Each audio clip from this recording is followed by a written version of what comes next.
So what gave me such a huge passion for racing was basically I was born into it.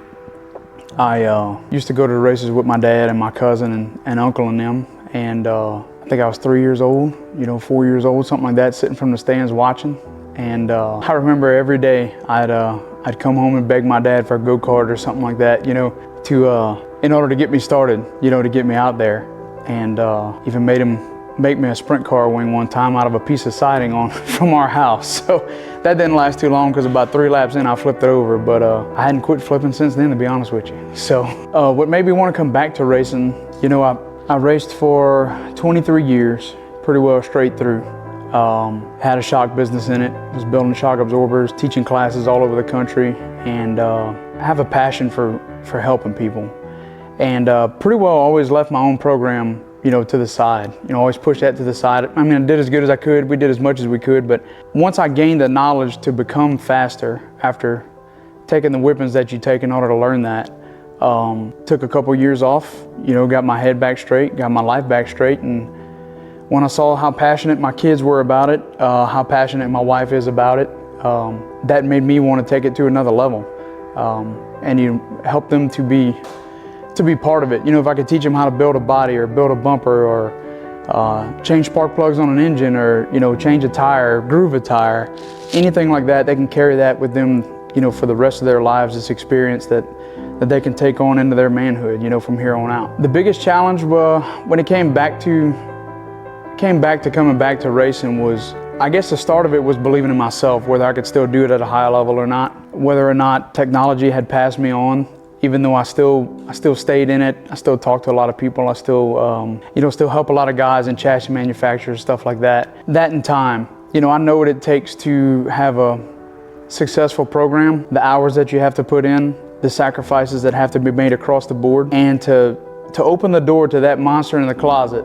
That was probably the biggest hurdle I had to overcome. Is I knew and know what it takes to go out there and win races, but in order for me to do that, I had to pretty well talk myself into that. It took a lot of people supporting me and let me know that it would be okay if I did have to take that time and put that effort in, because I'm not going to do it halfway.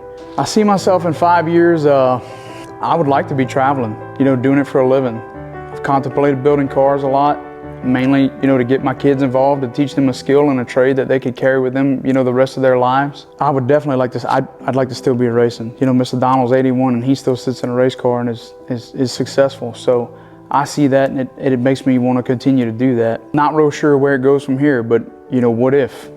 So, what if you don't take the chance, and what if you do? What if you take that chance and you pour your heart and soul into it, and you perfect everything that you can possibly perfect, and you learn everything that you can learn, you read the books, you do the push-ups, you run the laps.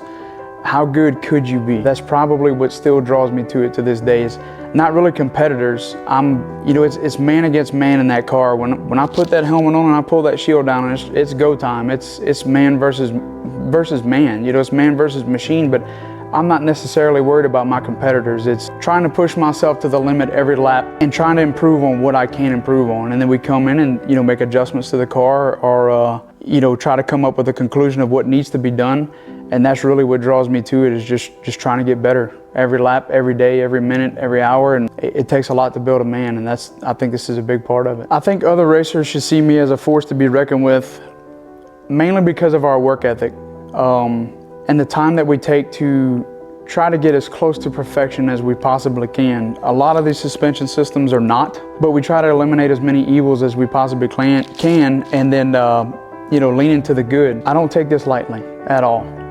And every night that I fall asleep, every morning that I wake up, every thought that I have in between something that I actually need to take care of and have to focus on only that, it's about a race car. It's about speed. It's about aerodynamics.